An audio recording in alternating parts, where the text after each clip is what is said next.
extrêmes n'arrêtent pas de s'améliorer. Et bien sûr, le surf n'y a pas échappé. Tout de suite, on vous présente le jet surf et le wave jet. Ce sont deux engins qui, je suis sûre, vont beaucoup vous plaire. Voici le surf du futur.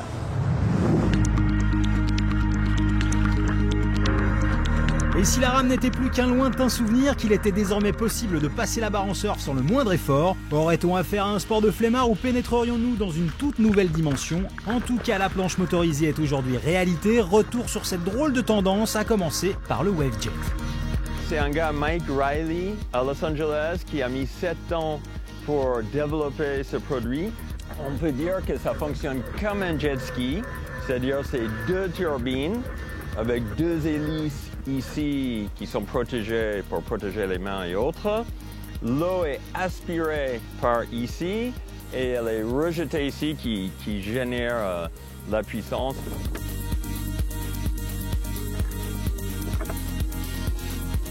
Il y a beaucoup de polémiques, c'est très drôle, mais comme ici on est très bien placé pour tester ce genre d'engin pour que ça aille un peu plus vite, que les boards soient plus légers, je travaille avec les Américains et les distributeurs européens.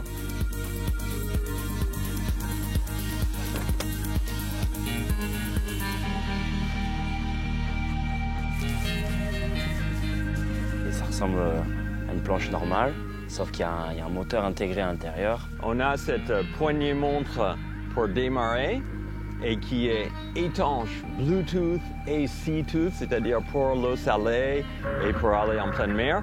Et il est simple avec un bouton pour démarrer, le même bouton pour arrêter. Et hop.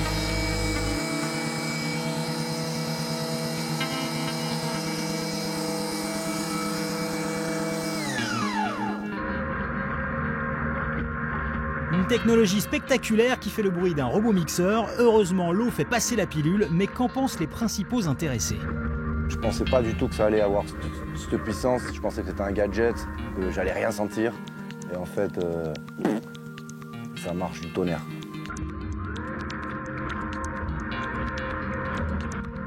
C'est pas le produit qui va te mettre sur la vague tout seul sans ramer. Par contre, en facilitant le fait de prendre la vague, on passe beaucoup plus de temps en tant que débutant ou intermédiaire sur la planche et beaucoup moins de temps en train de ramer et souffrir.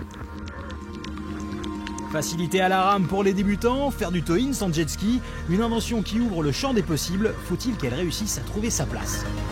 C'est vraiment pour les grands sports ou même les vagues obligatoirement surfer en tracté, qu'on peut forcément surfer qu'en tracté.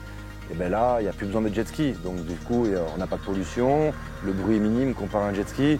Donc si on peut partir à la rame sur Bellara par exemple, ça sera un progrès.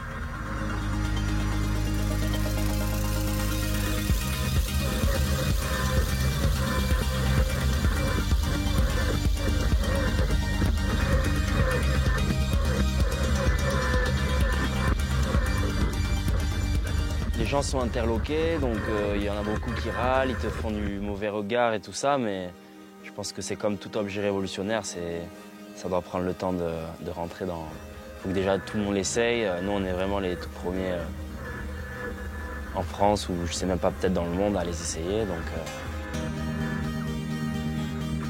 Les surfeurs, ils ont souvent peur de tout ce qui donne un avantage. Il y a toujours les mecs qui sont un peu rétro, ils veulent garder le côté traditionnel, mais dans ce cas, on enlève la combinaison, on enlève les dérives, on enlève le leash, on enlève le grip, on enlève la wax. On sort une alaya et terminé, bonsoir. Sauf qu'attention, ce qui suit n'a rien de la planche de bambou originelle. Le jet surf est au surf ce que la motocross est au BMX. Une poignée de gaz, un moteur à essence et suffisamment de puissance pour aller shooter n'importe quel plan d'eau.